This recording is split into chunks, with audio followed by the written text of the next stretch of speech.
go for it. All right. This was home to Rosenthal's right here, 339 North Main Street. About to have a car drive through this scene, but anyway. Next door was 343 North Main, and several of these buildings here were originally owned by Britton A. Hill of St. Louis. One of these buildings, I'm trying to remember which one off the top of my head, I'm not really remembering which one, was actually part of the leasehold of James Allen, who was brought before the provost marshal on charges of fighting for the South, actually fighting for the state militia under Sterling Price. What became of that, I'm not entirely sure. I don't quite remember, but it's a very interesting story, and I definitely recommend reading the provost marshal papers on that as well. As we move down the block here, another very interesting building is the Grand Opera House.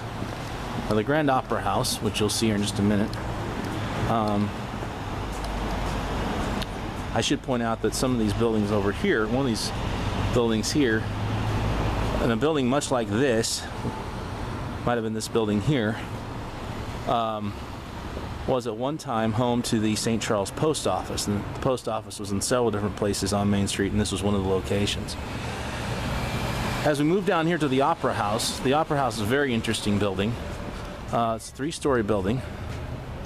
And the Opera House was built in 1882 after the original Opera House was destroyed by a fire on New Year's Day of 1881.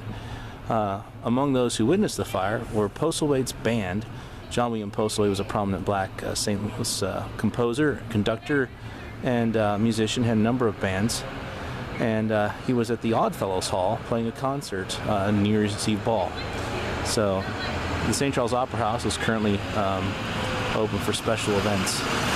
And I had the privilege of going to a Civil War gala hosted by the St. Charles County Historical Society at this location.